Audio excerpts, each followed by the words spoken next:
کہ فرشتوں تم جانتے نہیں میں غوث پاک کا دھوبی ہوں، میرا رب وہی ہے جو میرا غوث اعظم کا رب ہے، میرا دین وہی ہے جو میرا غوث اعظم کا دین ہے، اور میرا سرکار کے متعلق عقیدہ وہی ہے جو میرے غوث اعظم کا عقیدہ ہے۔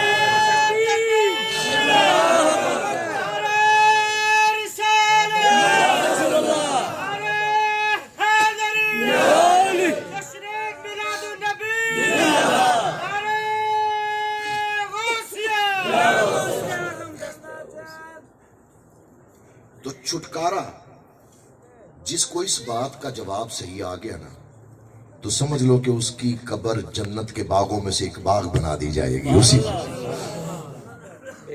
اور جس کی اس بات میں کمی ہوئی نا وہ جتنے بھی عمل کر لے سارے کے سارے بیکار جائیں گے۔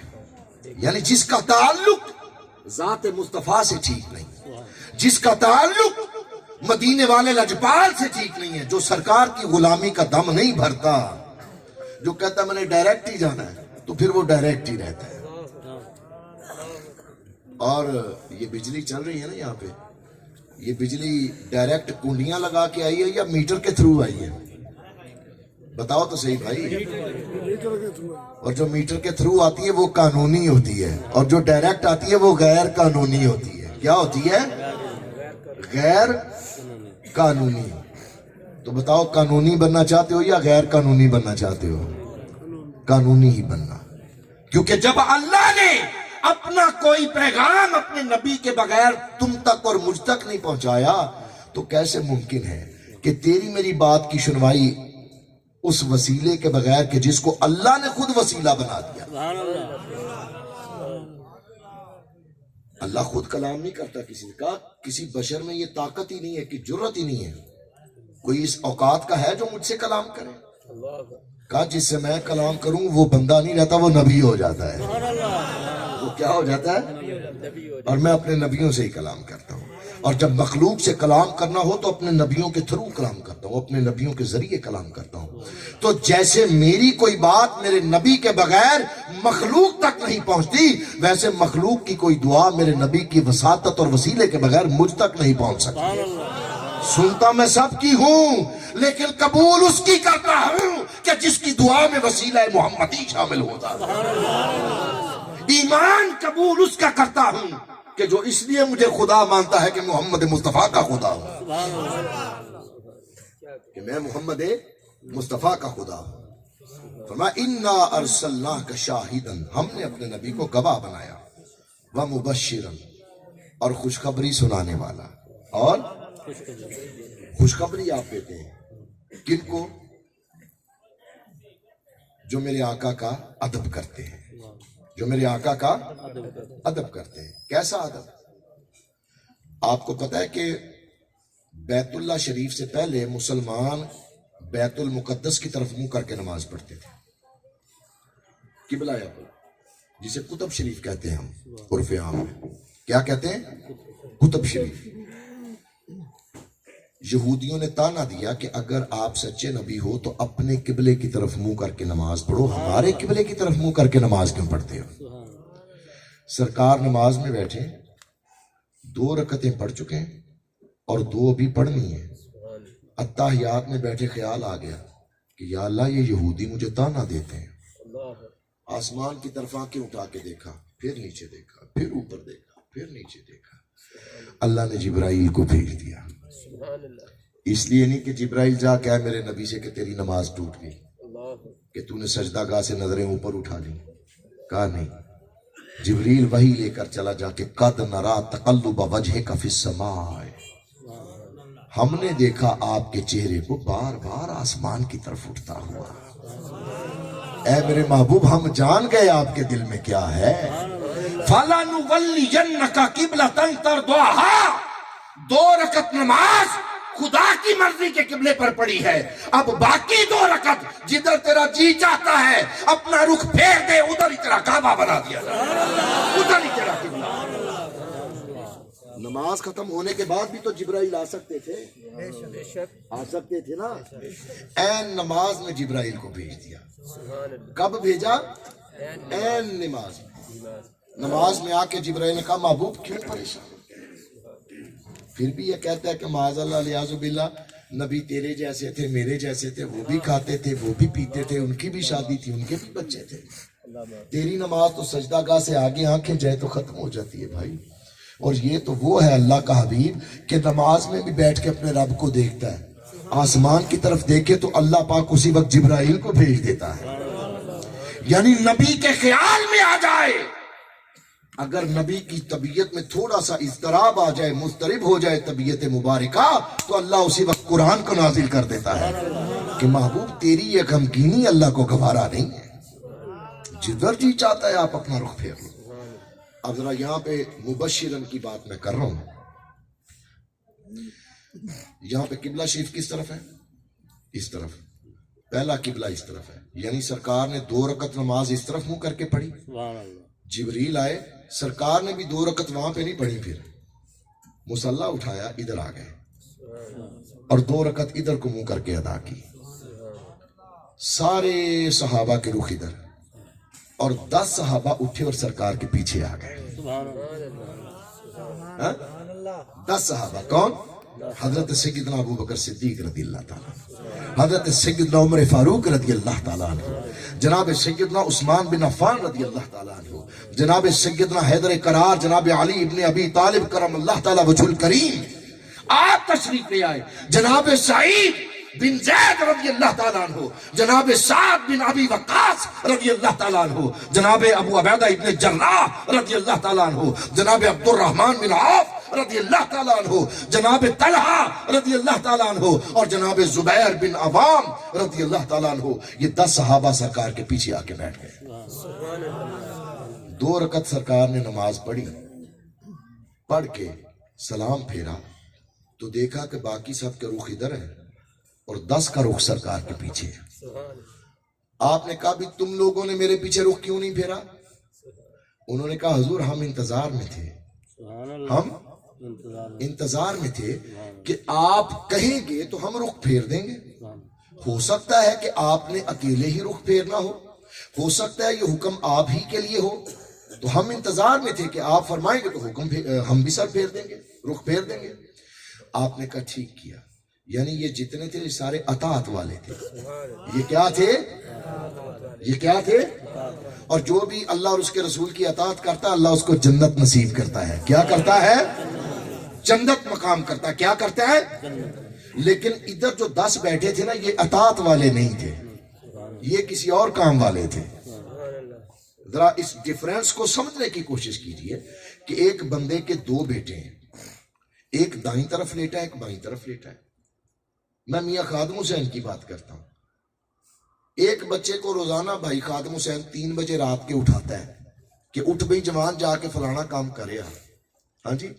اور نیند کی غلبہ یا اس وقت جو نیند بڑی میٹھی ہوتی ہے اس کی وجہ سے وہ نہیں اٹھتا، تو بائیں طرف والا دیکھتا ہے کہ میرے والد نے اس کو اٹھایا فلاں کام کے لیے، یہ نہیں اٹھا، اور وہ چپ کر کے اٹھتا ہے، جوتی پہنتا ہے اور جا کے وہ کام کرنے چلا جاتا ہے. بھائی خادم حسین ادھر سے منہ ادھر پھیرے کہ چلو یہ نہیں اٹھتا تو اس کو اٹھاؤں، ادھر دیکھے تو 4 پائی خالی، تو اپنی بیوی سے پوچھے کہ بھئی یہ ادھر والا رات میرے ساتھ سویا تھا کدھر گیا؟ تو بیوی بتایا کہ اس کو آپ جگا رہے تھے وہ اٹھا نہیں، وہ بغیر آپ کے کہنے پر کام کرنے کے لیے چلا گیا. اس وقت باپ کی خوشی کا عالم کیا ہوگا؟ بتاؤ کیا ہوگا عالم؟ ایک وہ ہے کہ جس کو میں کہوں گا کہ وہ کرے گا، اور دوسرا وہ ہے کہ بے خطر کود پڑا آتش نمرود میں عشق. عقل ہے محو تماشائے لبے بام ابھی. آپ نے کہا ابو بکر کیا تم نے جبریل کو آتے دیکھا تھا؟ کہا حضور نہیں. کیا تم نے قرآن کی آواز سنی تھی؟ حضور نہیں. کیا قرآن کی نورانیت کو دیکھ لیا تھا؟ حضور نہیں. کیا میں نے تمہیں کہا تھا کہ میں جو کروں وہ کرتے رہا کرو؟ کہا حضور مجھے اس سے غرض نہیں ہے، نہ میں اس کعبے کو جانتا ہوں نہ میں اس کعبے کو جانتا ہوں. میرے لیے رخ ودعا کعبہ ہے، جدھر میرے یار کا چہرہ پھرے گا میرا کعبہ ادھر پھرتا ہے. ہمارے لیے ہمارے یار کا چہرہ کعبہ ہے. تو سرکار نے کہا ومبشرن خوشخبری دینے والا. کہا یہ دنیا میں جنتی ہے. یہ کیا ہے؟ یہ دنیا میں جنتی ہے کہ جنہوں نے ایسی تعظیم کی سرکار کی، ایسا ادب کیا کہ ہر چیز کو پس پشت ڈال دیا، ہر چیز کو پس پشت ڈال دیا. اور سرکار کی ذات انہیں سب سے زیادہ پیاری، حتیٰ کہ اپنی جانوں سے بھی زیادہ پیاری تھی۔ پھر فرمایا وَنَذِيرًا، اور سرکار نے ڈرایا بھی۔ جب مسلمان جنگ بدر کے لیے نکلے تو 313 تھے، تلواریں کتنی تھی، نیزے کتنے تھے، اب تو بچے بچے کو یاد ہے۔ کئیوں کے پاس تلواریں نہیں، لاٹھیاں تھیں، سوٹیاں تھیں، سوٹیوں کو بھی سرکار نے ایسے ہاتھ پھیرا تو تلواریں بن گئی۔ مسلمان پریشان تھے۔ آپ نے کہا فکر نہ کرنا، ایک آپ نے چھڑی پکڑی، کہا یہاں پہ ابو جہل مرے گا، یہاں پہ عتبہ مرے گا، یہاں شیبہ مرے گا، یہاں فلانا قتل ہوگا، یہ فلانا قتل ہوگا۔ تو سارے دل جو تھے نا سب کے تسکین آ گئی ان میں، لیکن سوچ تو تھی سب کہ اتنے بڑے سردار اور ہمارے پاس تو تلواریں بھی پوری نہیں ہیں، تو سرکار نے کہا یہ فلانا ادھر مرے گا، فلانا فلانا فلانا۔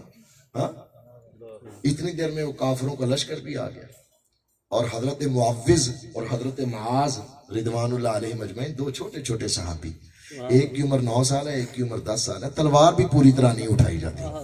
ہاں جی، حضرت سعد فرماتے، سعد بن ابی عبادہ آپ کہتے ہیں کہ میرے پاس آ کے کھڑے ہو گئے، میں نے دیکھا کہ تم کدھر؟ انہوں نے کہا کہ ہم اس کو مارنے آئے ہیں۔ کہا کس کو؟ کہا گستاخ رسول کا سر تن سے جدا کرنے آئے ہیں۔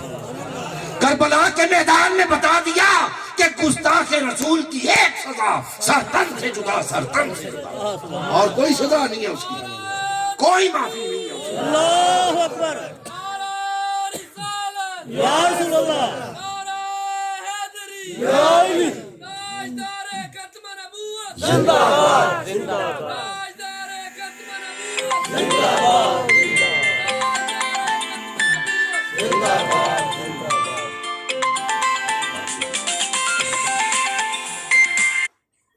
کہا کدھر؟ کہا سنا ہے گالیاں دیتا ہے ہماری سرکار کو۔ کون؟ کہا یہ ابو جہل جو ہے، اس کو بتا دیں، ہمیں بتا دیں کہ وہ ہے کون۔ کہا تم کیا کرو گے اس کے ساتھ؟ کہا ہم اس کا سر کاٹ دیں گے، اس کی زبان اس کی بدھی سے کھینچ لیں گے، جو ہمارے محبوب کو برا بلا کہتی ہے۔ کہا کیوں؟ کہا مر تو سکتے ہیں لیکن عزت مصطفیٰ پر کوئی سمجھوتا نہیں کر سکتے۔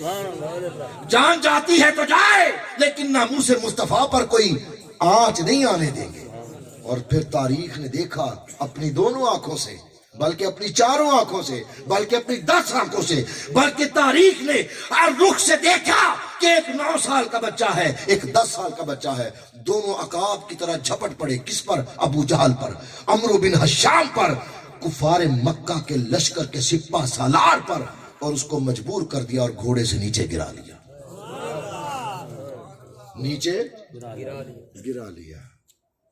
اسی اثناء میں ایک چھوٹے مجاہد کی یہ جو بازو تھا بایاں، وہ تلوار کے ساتھ اتنا کٹ کے لٹکنا شروع ہو گیا۔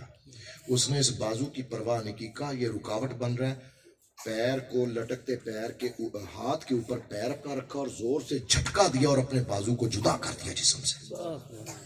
ہمت تو دیکھ، یہ سرکار مدینہ کا غلام ہے، یہ سرکار کا عاشق ہے۔ سرکار کی محبت انسان کو فانی نہیں لافانی کر دیتی ہے۔ یہ پھر فنائیت نہیں ہوتی، جو سرکار کے قدموں میں فنا ہو جائے اللہ اس کو بقائے ازلی عطا فرما دیتا ہے، اس کو پھر باقی کر دیتا ہے اللہ تعالیٰ، اس کو یہ ساری تکلیفوں کے مراحل ویسے ہی گزر جاتے ہیں۔ اس کو قتل کر دیا، قتل کر کے سرکار علیہ السلام کی بارگاہ بے کسپنا میں پیش کر دیا گیا، اور وہ بازو بھی ساتھی ہے۔ اور تاریخ نے یہ بھی دیکھا کہ بڑے بڑے ڈاکٹر جس کی سرجری نہ کر سکتے تھے، آج بھی سائنس ابھی اس مقام پر نہیں پہنچی کہ کٹے ہوئے بازو کو جوڑ سکے۔ میرے آقا نے اپنا لاب دہن مبارک لگا کر ان کا بازو وہیں کا وہیں جوڑ دیا، کہا کٹانا تیرا کام ہے، تیرے کٹے ہوئے کو جوڑنا میں محمد مصطفیٰ کا کام ہے۔ تو مانگے نہ تو غلام کیسا، میں عطا نہ کروں تو آقا کیسا، تو سر کٹائے نہ تو تو غلام کیسا، اور میں تیرے کٹے ہوئے سر کی لاج نبھاؤں نہ تو میں آقا کیسا۔ دنیا میں تیری قدر۔ آپ نے مولانا خادم حسین رضوی صاحب رحمۃ اللہ علیہ کا جنازہ دیکھا نہیں کہ عاشق کا جنازہ ہے، ذرا دھوم سے نکلے۔ عاشقوں کے جنازے پھر ایسے ہی ہوتے ہیں۔ نعرہ تکبیر، اللہ اکبر، نعرہ رسالت، یا رسول اللہ، نعرہ رسالت، یا رسول اللہ، نعرہ رسالت، یا رسول اللہ، تاجدار ختم نبوت زندہ باد، تاجدار ختم نبوت زندہ باد، لبیک لبیک لبیک یا رسول اللہ، لبیک لبیک لبیک یا رسول اللہ لبیک لبیک لبیک یا رسول اللہ لبیک مشاہدا و مبشرا و نذیرا، اس لیے اپنے نبی کو بھیجا کہ لتؤمنوا باللہ، تاکہ لوگ ایمان لائیں اللہ پر. بھیجا رسول کو ہے ایمان لائیں اللہ پر، بھیجا رسول کو ہے ایمان لائیں اللہ پر ورسولہ، اور رسول پر. لیکن یاد رکھیں کہ اللہ پر جس نے بھی ایمان لے کے آنا ہے، اس نے دنیا میں اگر دیکھنا ہے تو رسول کو دیکھنا ہے. کس کو دیکھنا ہے؟ سرکار نے کہا مولا یہ تیرے ایک ہونے کی دلیل پوچھتے ہیں. کہا تو میرے ایک ہونے پر اپنا ایک ہونا دلیل بنا کر پیش کر دے. فقد لبثت فیکم عمرا، جو عمر تو نے ان کے درمیان گزاری ہے فرما دے کہ خدا کی ذات پر اگر سب سے بڑی دلیل دیکھنا چاہتے ہو تو وہ ذات مصطفیٰ ہے. اگر مصطفیٰ میں شک ہے تو پھر خدا میں بھی شک ہے، اور اگر میرے مصطفیٰ میں شک نہیں تو پھر خدا میں بھی شک نہیں. اور میرے آقا نے بتایا اپنی عمر گزار کے، اپنی عمر 40 سال کی کامل عمر گزاری تھی ان لوگوں میں، اور ان کا عقیدہ یہ تھا کہ آپ جیسا سچا کوئی نہیں، آپ جیسا امانت دار کوئی نہیں، آپ جیسا دیانت دار کوئی نہیں، آپ جیسا مخلص کوئی نہیں، آپ جیسا پیار کرنے والا کوئی نہیں، آپ جیسا ہمدرد کوئی نہیں، آپ جیسا غریبوں مسکینوں کو پالنے والا کوئی نہیں. آپ نے تو صرف 2 صفتیں سنی ہے نا، صادق اور امین. زمانے میں جس کو دکھ ہوتا تھا نا اس وقت آپ نے اعلان نبوت نہیں کیا تھا تو وہ دکھڑا سنانے سرکار کے پاس ہی جاتا تھا. اور جس پر چشمان کرم پڑ جاتی اس کا دکھڑا ویسے ہی ختم ہو جاتا تھا. دکھیوں کے دلوں کا سہارا آپ تھے، بے قصوں کا چارہ آپ تھے، بیواؤں غریبوں مسکینوں یتیموں لاچاروں کا آسرا. اگر خدا کے بعد زمین پر کوئی آسرا تھا تو وہ فقط محمد مصطفیٰ کی تھا. ہم نے اپنے نبی کو بھیجا، اسی لیے تو گواہ بنا کر بھیجا کہ تو کہے نہ کہے تیرے اندر کو میرا نبی پڑھ دیتا ہے. تیرے اندر کی کتاب کو، تیرے دکھوں کی کتاب کو، تیری ہستی کے اوراق کو میرا محبوب تجھ سے بہتر پڑھ لیتا ہے. کیونکہ یہ جان میں نے دی بھی تجھے میرے نبی کے صدقے ہے، اور تیرے لیے بہتری یہ ہے کہ یہ جان جس کے صدقے ملی ہے یہ جان اسی کے نام پر قربان کر دے. یہ جان اسی کی کہتے ہیں. میں آپ سے پوچھتا ہوں کیا صحابہ کاروبار نہیں کرتے تھے؟ کاروبار نہیں کرتے تھے صحابہ؟ کیا اپنے بچوں کو پالتے نہیں تھے؟ کیا گھر بار نہیں چلاتے تھے؟ لیکن بتاؤ کیا عزت و ناموس مصطفیٰ پر کوئی سودا کرتے تھے؟ سرکار علیہ السلام کی زندگی میں مسلمہ قذاب لعنتی نے نبوت کا دعویٰ کیا تھا. آپ نے لشکر نہیں بھیجا اس کی طبیعت بنانے کے لیے. آپ دنیا سے چلے گئے تو بعد میں مسلمانوں کے خلیفہ اول ہمارے سر کے تاج عاشقوں کے امام جناب سیدنا صدیق اکبر رضی اللہ تعالیٰ عنہ، آپ نے کہا حالانکہ جنگ بدر جن صحابہ نے لڑی تھی ان کو روک دیا گیا تھا کہ آپ نے اب کسی غزوہ میں کسی جنگ میں شرکت نہیں کرنی. کہا یہ بڑے قدر والے صحابی ہیں، یہ بڑی شان والے صحابی ہیں.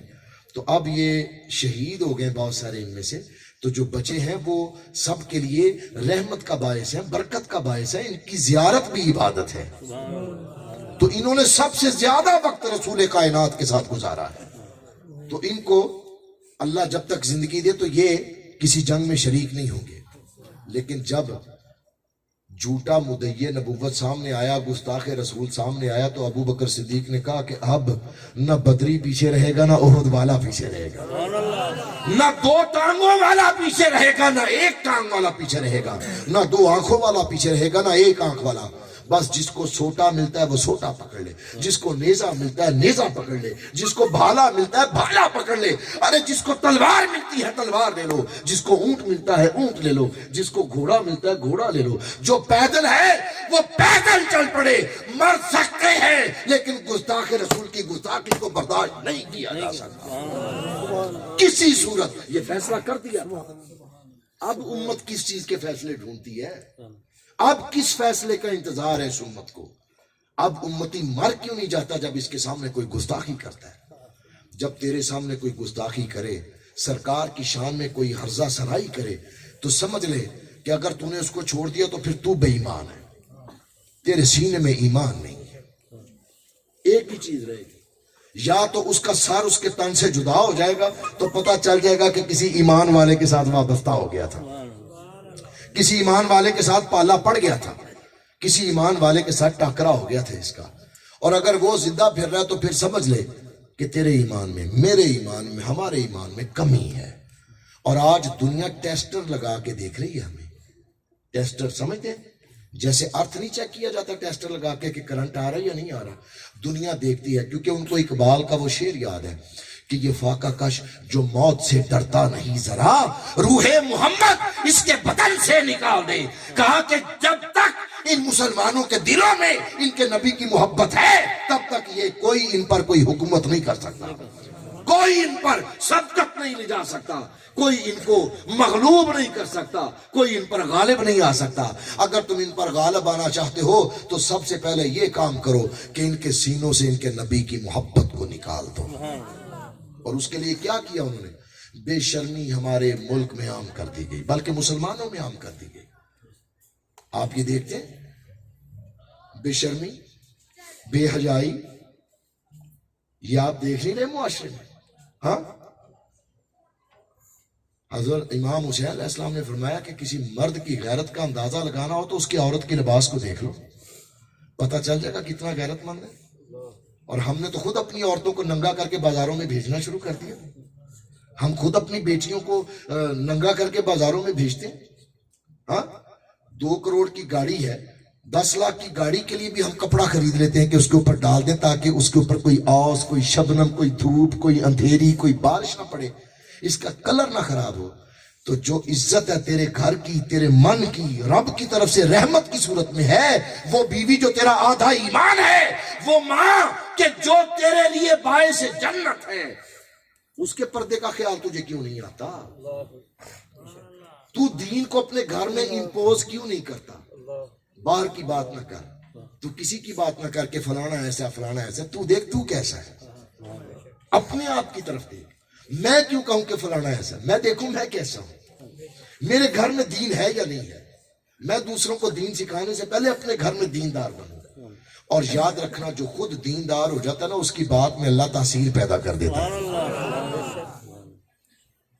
عمل ایک ایسی دولت ہے کہ انسان کو انسان بنا دیتی ہے، انسان کو حیوان سے انسان بنا دیتی ہے۔ اور پھر عمل پختہ رہے تو انسان مسلمان ہو جاتا ہے، اور جب مسلمان پختہ عمل کرتا ہے تو پھر کامل ایمان ہو جاتا ہے، اور پھر اسی پختگی کے ساتھ وہ سرکار کے قدموں پر قربان ہو جاتا ہے۔ لیکن شرط یہ ہے کہ تیرے ان اعمال میں اگر کوئی چیز سب سے زیادہ ضروری ہے تو وہ تیرے نبی کی محبت ہے، وہ حب رسول اللہ صلی اللہ علیہ وسلم ہے، جس کا حکم اللہ نے یہاں پہ دیا، وَتُعَزِّرُوهُ وَتُوَقِّرُوهُ وَتُعَزِّرُوهُ وَتُوَقِّرُوهُ۔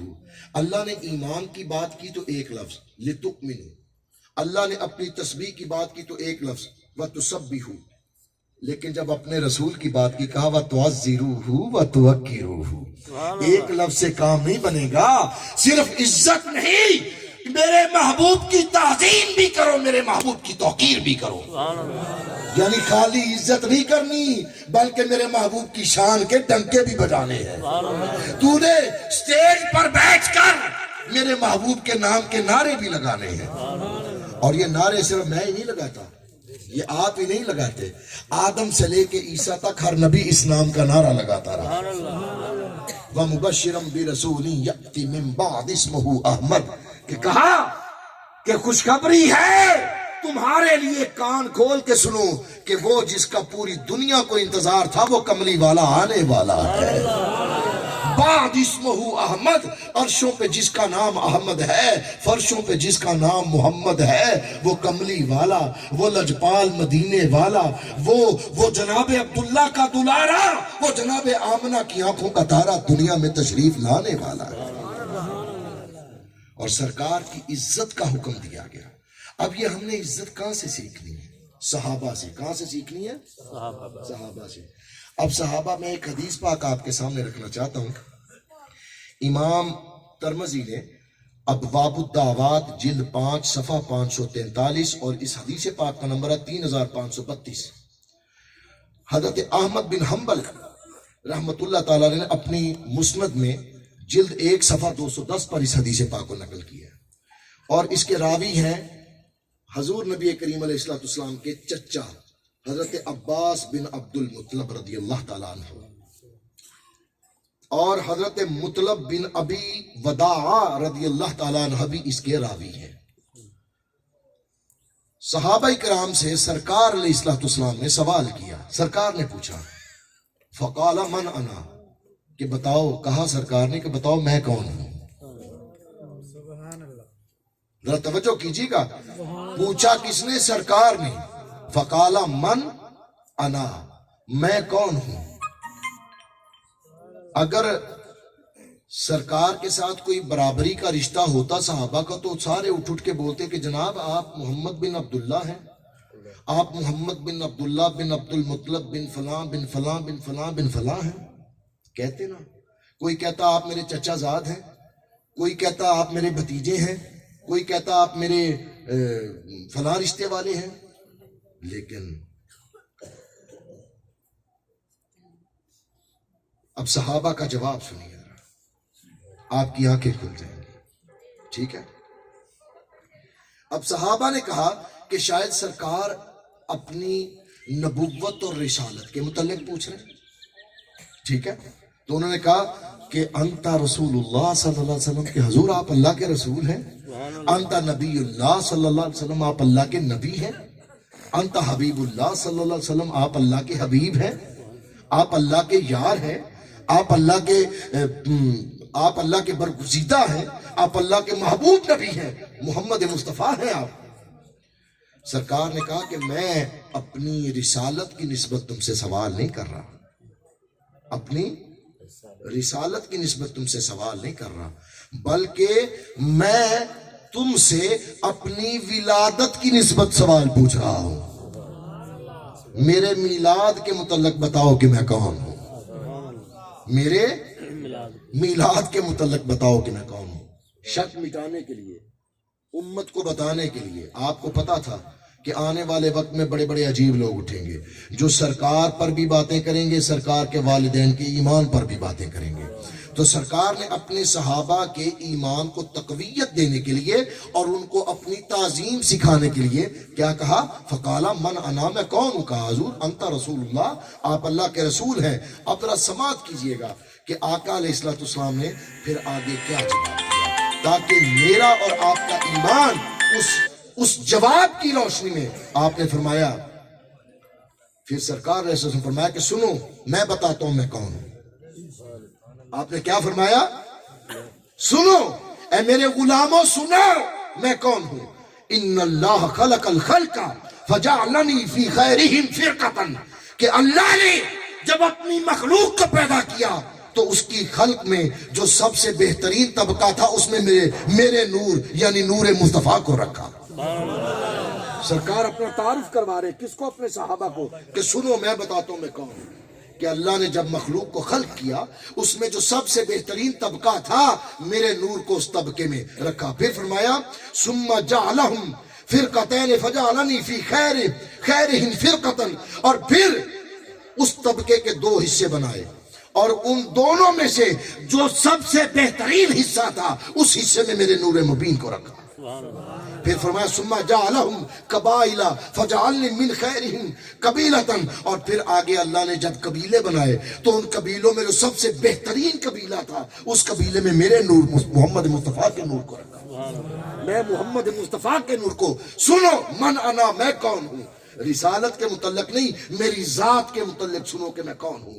میرا ادب کرنے سے پہلے جان لینا کہ میں کون ہوں، مجھ سے رشتہ بنانے سے پہلے سوچ لینا میں کون ہوں، میرے متعلق کچھ اور سوچنے سے پہلے جان لو کہ میں کون ہوں۔ میں تمہیں خود بتاتا ہوں کہ میں کون ہوں۔ پھر فرمایا کہ جب قبیلے بن گئے، فرمایا فجعلہم بیوتا فجعلنی فی خیرہم بیتا وخیرہم نفسا، فرمایا کہ جب اللہ نے قبیلوں سے گھر بنائے تو جو سب سے بہترین گھر تھا اس گھر میں میرے نور محمد مصطفیٰ کے نور کو رکھا، اور پھر فرمایا کہ انا خیرہم نفسا و انا خیرہم بیتن، کہ میں پوری کائنات میں گھرانے کے اعتبار سے بھی سب سے اعلیٰ ہوں، اور پوری کائنات میں اپنی ذات کے اعتبار سے بھی سب سے اعلیٰ ہوں۔ میرا گھرانہ بھی سب سے اعلیٰ ہے اور میری ذات بھی سب سے اعلیٰ ہے، میری ذات بھی سب سے اعلیٰ ہے۔ اب جب صحابہ نے سرکار علیہ السلام کا یہ فرمان سنا ہوگا تو پھر بتائیں کہ ان کی عقیدت اور محبت کا عالم کیا ہوگا؟ ہاں، اب ذرا اس عقیدت اور محبت کو وَتُعَزِّرُوهُ وَتُوَقِّرُوهُ وَتُعَزِّرُوهُ وَتُوَقِّرُوهُ۔ ایک روایت آتی ہے کہ یہ جو اللہ نے سورہ حجرات میں فرمایا نا کہ یا ایھا الذین آمنوا لا تقدموا بین یدی اللہ ورسولہ، کوئی حافظ قرآن ہے یہاں پہ؟ ہاں ٹھیک ہے جی، واتقوا اللہ، اللہ سے ڈرو، کس معاملے میں؟ کہ خبردار ہے ایمان والو، اللہ اور اس کے رسول سے آگے بڑھنے کی کوشش مت کرنا۔ ہاں، حضرت عائشہ صدیقہ رضی اللہ تعالیٰ عنہ فرماتی ہیں، آپ راوی کہتی ہیں کہ ایک صحابی رسول نے یوم نہر قربانی کے دن قربانی کر دی، سرکار کے قربانی کرنے سے پہلے، سرکار کے جانور قربان کرنے سے پہلے ایک صحابی نے قربانی کر دی۔ اِنَّ أُنَاسًا ذَبَحَ قَبْلَ رسول اللہ صلی اللہ علیہ وسلم فی یوم النہر، کہ سرکار کے جانور قربان کرنے سے پہلے ایک صحابی نے جانور قربان کیا تو اللہ نے جبرائیل کو بھیج دیا کہ لا تقدم بین یدی اللہ ورسولہ، خبردار جانور تب قربان کرو جب میرا محبوب اپنے جانور کو قربان کر۔ یا اللہ، قربانی تو سراسر تیرے لیے ہے، قربانی تو سراسر تیرے لیے ہے، تو پھر قربانی میں یہ شرط کیا ہے؟ کہا میرا محبوب تم میں موجود ہے، اور جب تک میرا محبوب اپنا جانور قربان نہ کرے، تم اگر کرو گے تو یہ تمہاری بے ادبی اور گستاخی ہوگی، اور خدا اس بے ادبی کو گوارا نہیں کرتا۔ اچھا، یہ تو چھوٹی ایک بڑی بات ہے کہ جانور قربان کرنا۔ جب صحابہ سرکار کے پاس بیٹھتے تھے تو سرکار علیہ السلام ان کو درس قرآن یا درس حدیث دیتے، تو صحابہ کہتے اگر کوئی صحابی بعد میں آتا یا کسی کو سمجھ نہ آتی تو کہتے رائنا یا رسول اللہ، یہ پیچھے بندے تو ہنس رہے ہیں، کسی بات پہ ہنس رہے ہیں، تو مجھے بتائیں، کوئی مسئلہ نہیں سمجھ آیا تو مجھے بتائیں، دونوں داڑھی والے بندے ہیں، بارش آدمی اگر اس طرح ٹھٹھا کرے محفلوں میں تو بہت بری بات ہے۔ ہاں جی، کیا؟ ہاں کون؟ آپ دونوں آگے تشریف لے ہیں، آپ کو بات سمجھانے میں نہیں آ جائیں، بات تو سنیں، مجھ سے زیادہ بہتر لوگ ہیں آپ میری غلطی اصلاح کریں گے میری، آگے تشریف لے ہیں نا یہاں پہ، آ جائیں یہاں پہ۔ تو پھر اب توجہ سے بات سننی ہے، ہنسنا نہیں ہے آپ نے۔ یاد رکھیے گا کہ اس محفل میں جو ہنستا ہے نا، جو ادب سے بات نہیں سنتا، حضرت امام ابو حنیفہ رضی اللہ تعالیٰ عنہ، آپ حدیث رسول اللہ بیان کر رہے تھے اور ایسے ہاتھ رکھا تو بچھو آپ کے ہاتھ کے نیچے آ گیا، پتہ نہیں کتنے ڈنک مارے، لیکن ادب رسول کے سرکار کی حدیث بیان کر رہے تھے، حدیث کا بیان نہیں چھوڑا، کتاب شریف بند کی تو غش کھا کے گر گئے۔ جب غلاموں نے، شاگردوں نے دیکھا، کہا حضور بتا دیتے تھے ہمیں، فرمایا کہ میرے سامنے حدیث رسول کی کتاب کھلی ہوئی تھی، میں حدیث رسول بیان کر رہا تھا۔ سرکار تو سرکار ہے، سرکار کی حدیث کا ادب اس امام نے کیا جس کے ہم سب مقلد ہیں۔ مقلد ہے یا نہیں ہے؟ وہ ہے نا، تو پھر ادب رسول کو اپنے ذہنوں میں رکھ کے بیٹھے۔ اِنَّ أُنَاسًا ذَبَحَ قَبْلَ رسول اللہ صلی اللہ علیہ وسلم، کہا کہ ایک صحابی نے جانور ذبح کر دیا، اللہ نے جبرائیل کو بھیج دیا کہ خبردار جانور ذبح ضرور کرنا، لیکن جب میرا مدینے والا اپنا جانور قربان کرے۔ یہ ہے ادب رسول، اللہ سکھا رہا ہے۔ کہا صحابی بیٹھے، کوئی بات میں آیا، کسی کو سمجھ نہ آئی تو کہا رائنا یا رسول اللہ صلی اللہ علیہ وسلم، حضور رعایت کیجئے، ہمیں دوبارہ بتا دیجئے۔ یہودیوں کی زبان میں اس لفظ کو گالی سمجھا جاتا تھا، تو ان لوگوں نے نا رائنا رائنا کہہ کے مذاق اڑانا شروع کر دیا سرکار کا۔ جب صحابی کو پتہ چلا تو وہ دوڑتے ہوئے سرکار کے پاس آئے، کہا کہ حضور یہ جو لفظ ہے نا یہ صحابہ کو روکے، تو اللہ نے اسی وقت جبرائیل کو بھیج دیا.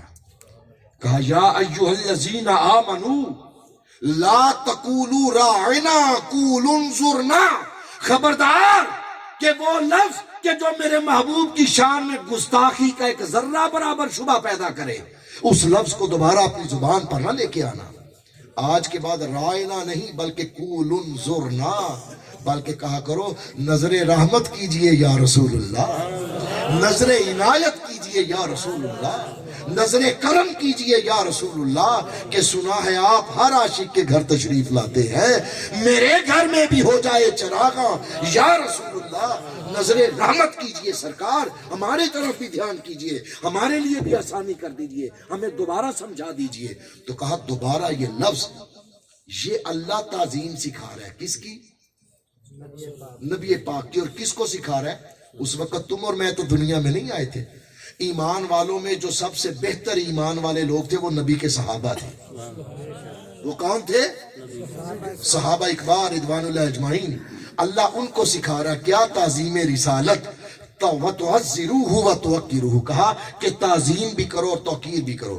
اب ذرا اگلی بات سنیے، آپ حیران ہو جائیں گے. یہ بات سن کے انسان جو ہے وہ، میں کہتا ہوں کہ یہ حدیث پاک انسان کے ایمان کو روشن کر دیتی ہے.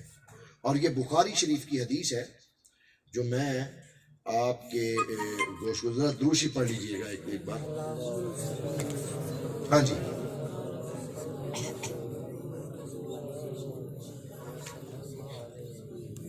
اچھا جی، یہ لکھ لیجئے.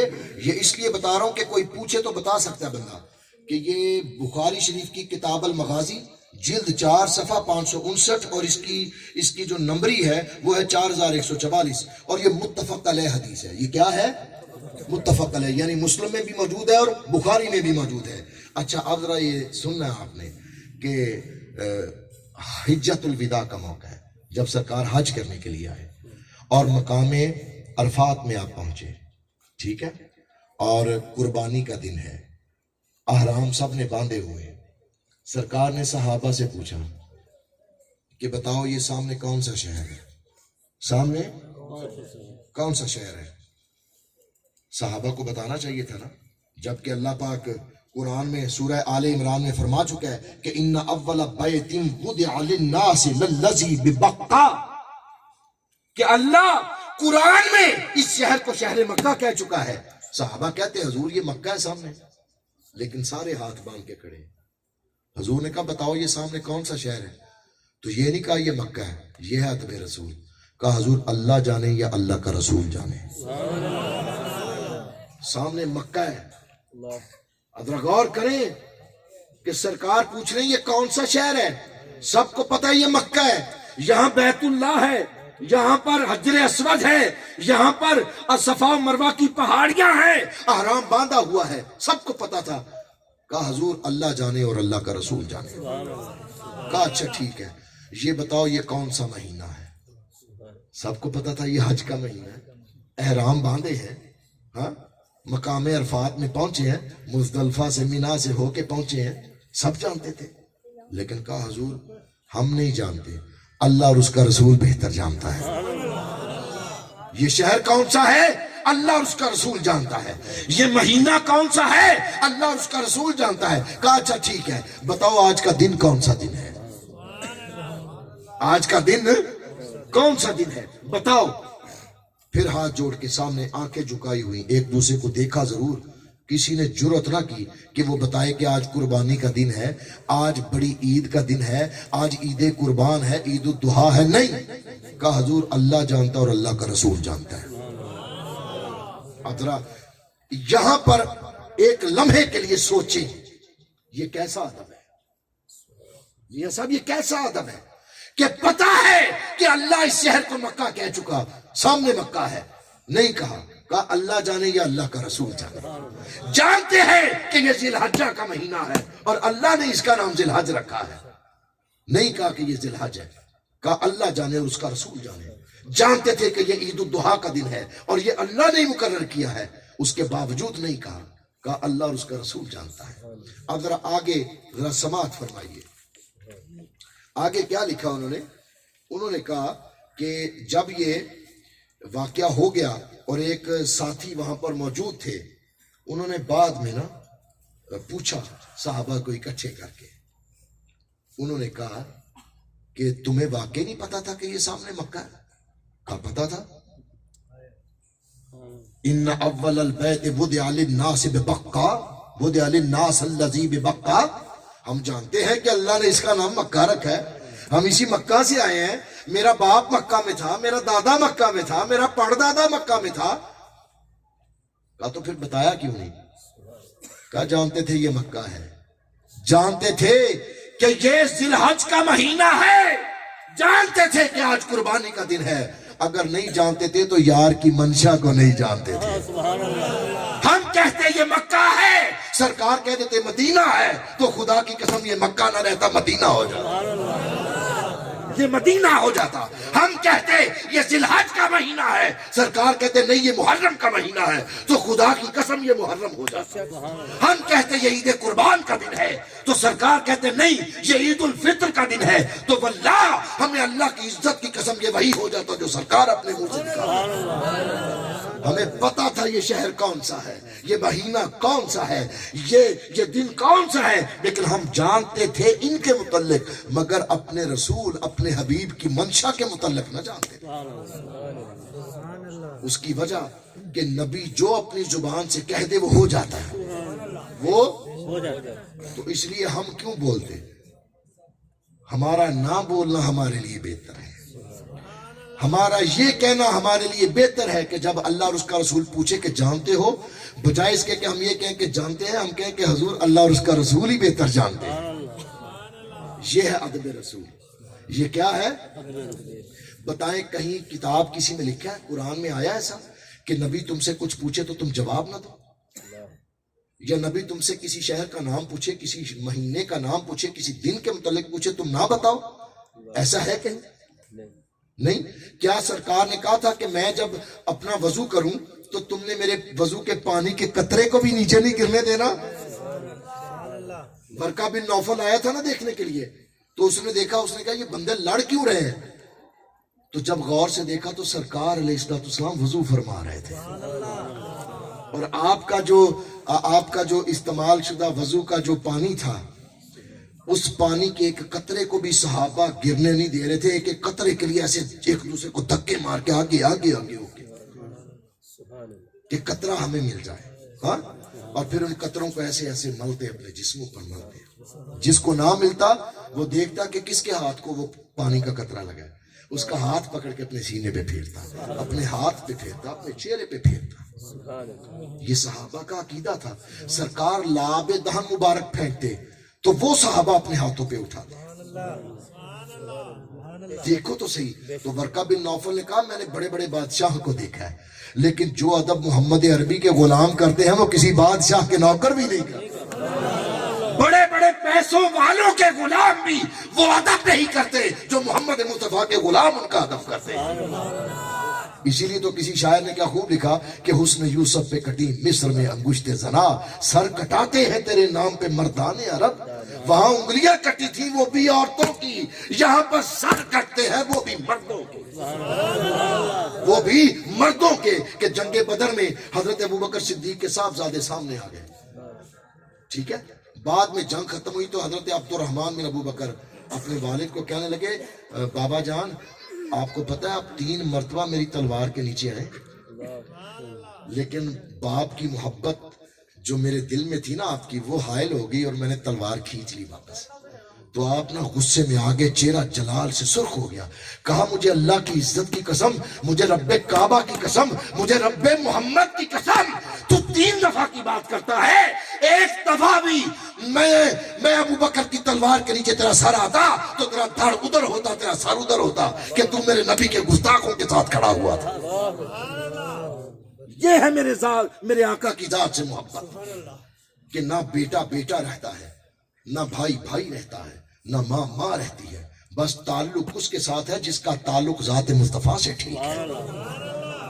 جس کا تعلق ذات مصطفیٰ سے ٹھیک ہے، جو ادب و محبت رسول میں جتنا فنا ہے وہ اتنا ہی اللہ کی بارگاہ میں بقائیت کا حقدار بنتا چلا جاتا ہے۔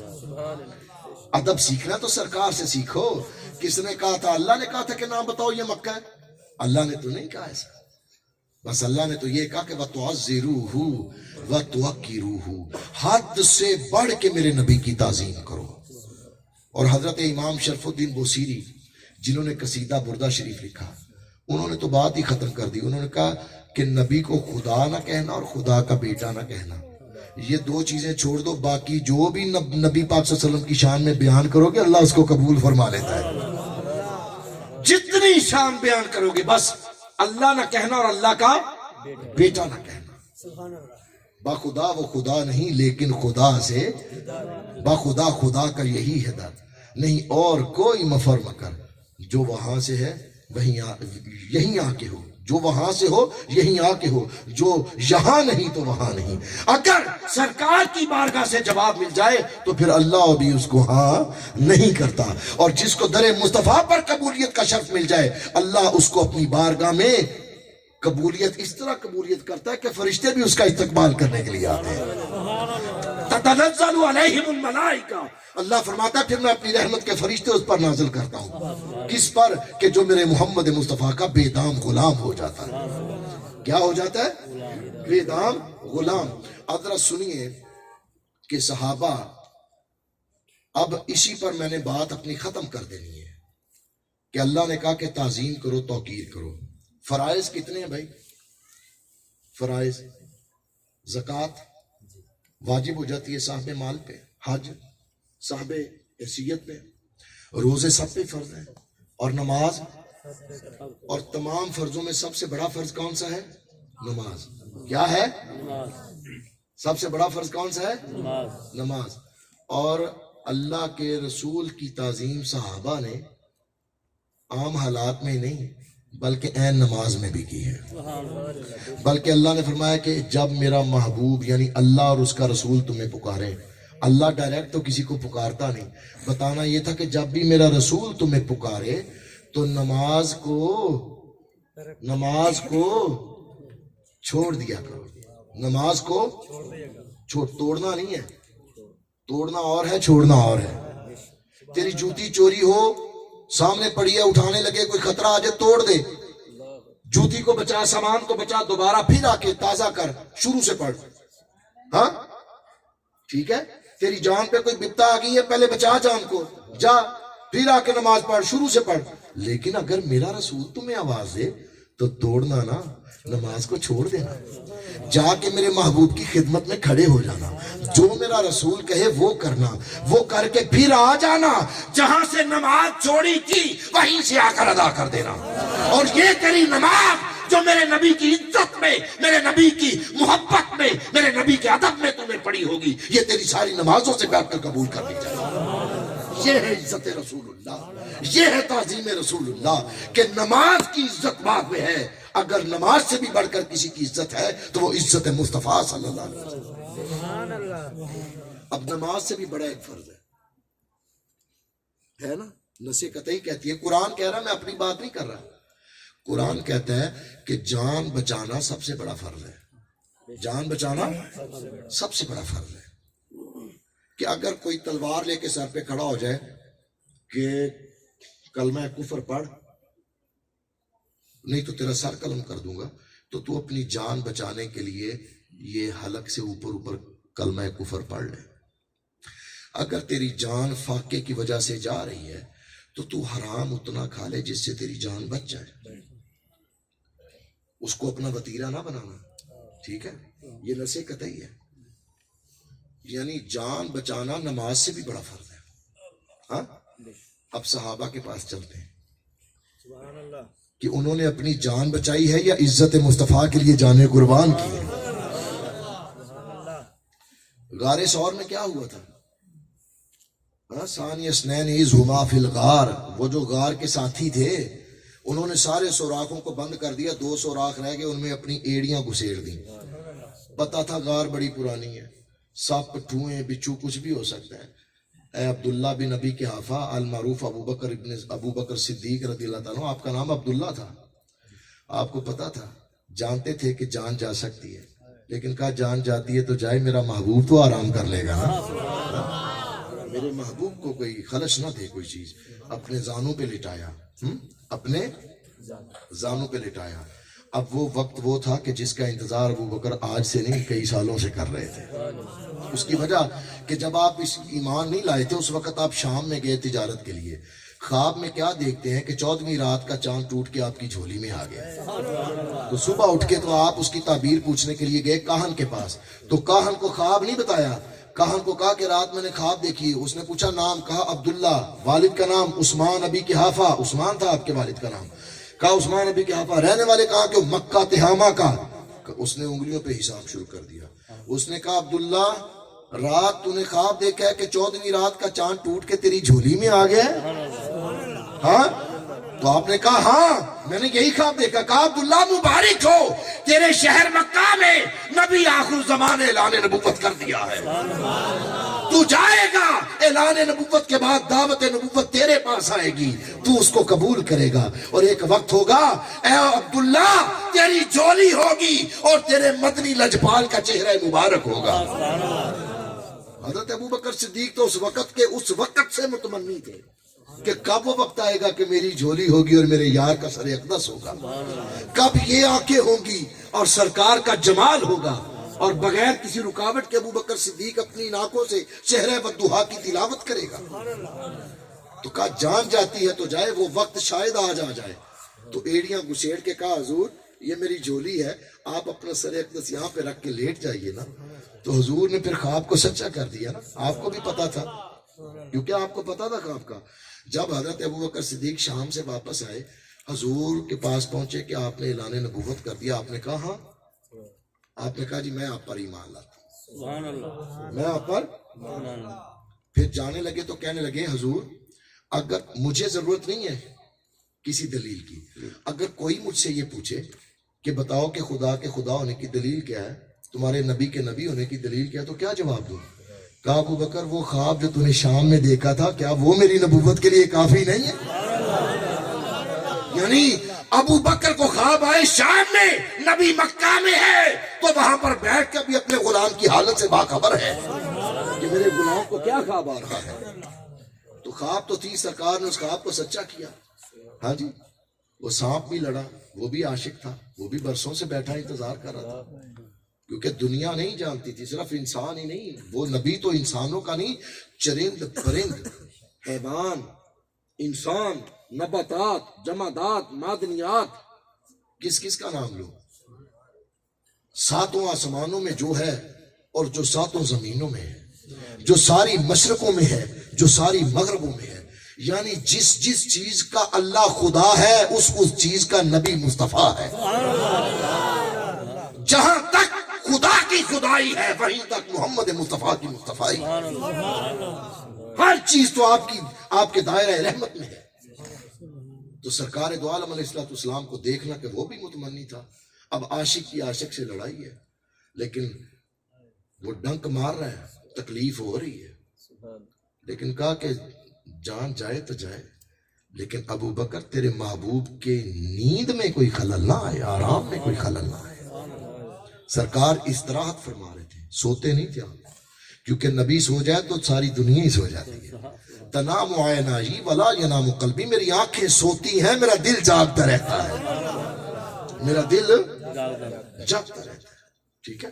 تو سرکار اٹھے، تو سرکار نے جب اپنے یار کو دیکھا، لوگ کہتے ہیں جی کہ وہ سانپ نے جو ڈنک مارا اس کی تکلیف سے آپ کی آنکھوں میں آنسو، نہیں نہیں نہیں نہیں، سانپ کی تکلیف کی اگر کوئی پرواہ ہوتی تو صدیق اکبر اس سوراخ میں اپنی ایڑیاں دیتے ہی کیوں؟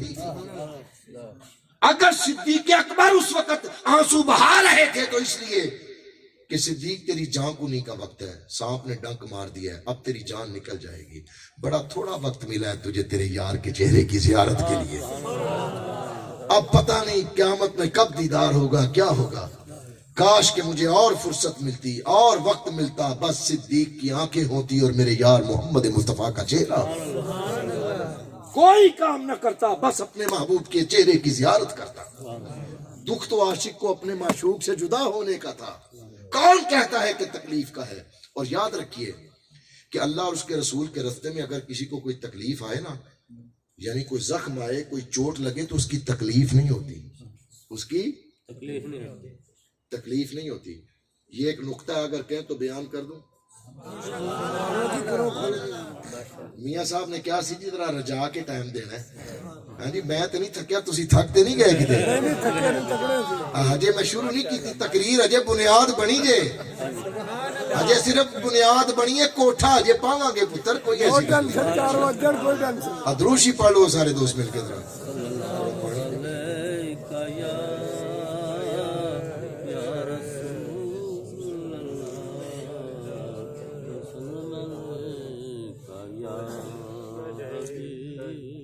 اللہ اور اس کے رسول کے راستے میں اگر کسی کو کوئی چوٹ لگے تو اس کو تکلیف نہیں ہوتی۔ شیخ حق محدث دہلوی عبدالحق محدث دہلوی رحمۃ اللہ علیہ فرماتے ہیں، کہتے ہیں کہ اللہ کا وعدہ ہے کہ جو بندہ میرے راستے میں جنگ کرتا ہے نا، میرے راستے میں تکلیف اٹھاتا ہے، اس کے خون کا ایک قطرہ جب زمین پہ گرتا ہے نا، اس کے گرنے سے پہلے میں اس کو اپنا دیدار کروا دیتا ہوں، اس کو اپنا دیدار کروا دیتا ہوں، ٹھیک ہے۔ اور سرکار کے متعلق اللہ نے کیا کہا تھا جب معراج کی رات سرکار گئے؟ کہا میں واجب الوجود تو ممکن الوجود، آ میرے جلووں میں فنا ہو جا، میں تجھے ایسی بقا عطا کروں کہ دنیا میں جا کے اعلان کر دے کہ انا مرۃ الرحمان، میں خدا کا آئینہ ہوں، من رآنی فقد رآ الحق، جس نے مصطفیٰ کو دیکھا اس نے خدا کو دیکھا۔ اس کا مطلب ہے کہ چہرہ صدیق ظاہری طور پر تو مصطفیٰ کے چہرے کو دیکھ رہی تھی، لیکن حقیقت میں جلوہ خدا کی زیارت کر رہی تھی۔ اور خدا نے کہا کہ شہید کا قطرہ گرنے سے پہلے اس کو زیارت کروا دیتا ہوں اپنے جلوے کی۔ ہاں؟ جب حضرت یوسف علیہ السلام کا حسن دیکھا تھا ان عورتوں نے، چھریاں کٹ گئی تھی نا، اپنا چھریاں چل گئی تھی نا، سیب یا سنترے جو بھی تھا وہ کٹ گئے، حتیٰ کہ انگلیاں کٹ گئی، خون بہہ گئے، ان میں سے کسی نے بھی سی نہیں کیا، سی بھی نہیں کیا، بلکہ پکار اٹھی کہ ما ھذا بشر، کہ خدا کی قسم یہ بشر نہیں ہے تو کوئی نور کا فرشتہ ہے جو دنیا پر آ گیا۔ اس نے یوسف کو دیکھ کے کسی کو تکلیف نہ ہو، انگلیاں کٹ جائے تو پتہ نہ چلے، یوسف سامنے آئے تو انگلیوں کی تکلیف کٹنے کی نہ ہو، تو جب یوسف کو بنانے والا خالق سامنے آ جائے تو پھر زخموں کی تکلیف کیسے ہو؟ جناب شیخ حق محدث دہلوی رحمۃ اللہ نے فرمایا کہ جو بندہ اللہ اور اس کے رسول کے راستے میں جان دیتا ہے، اس کے خون کا قطرہ، پہلا قطرہ زمین پر گرنے سے پہلے اس کو جلوہ قدرت نصیب ہو جاتا ہے۔ اور ابو بکر صدیق تو ڈائریکٹ جلوہ مصطفیٰ کو دیکھ رہے تھے، یعنی چہرہ وضحا پر جلوہ خدا کو دیکھ رہے تھے۔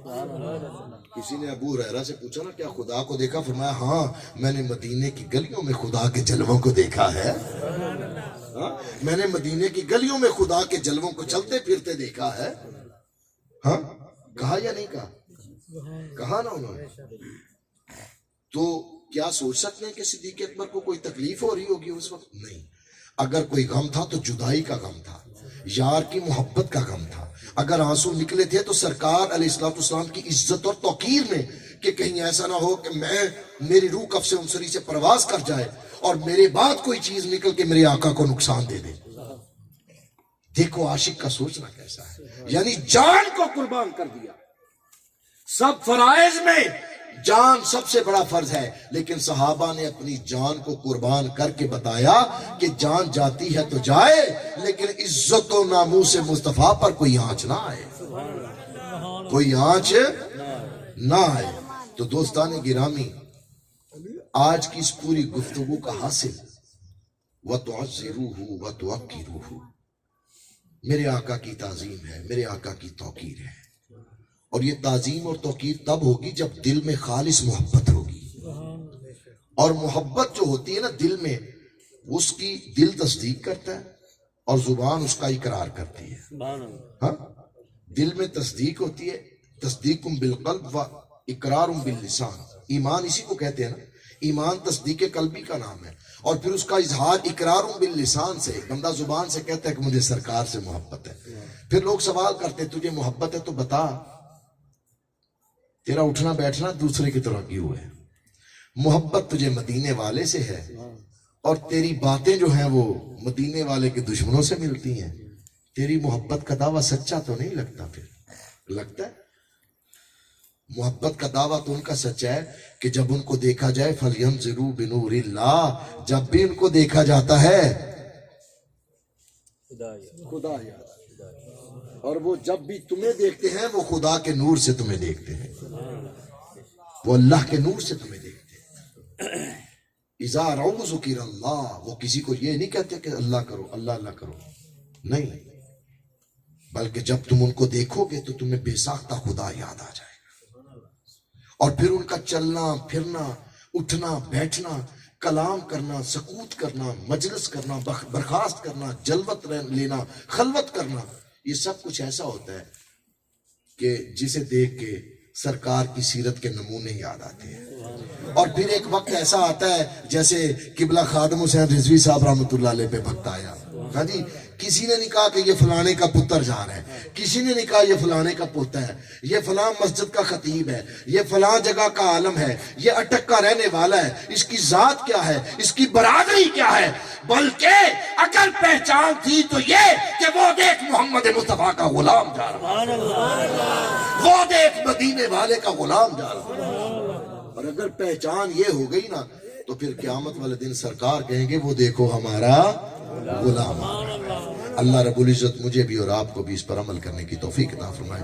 وآخر دعوانا الحمدللہ رب العالمین۔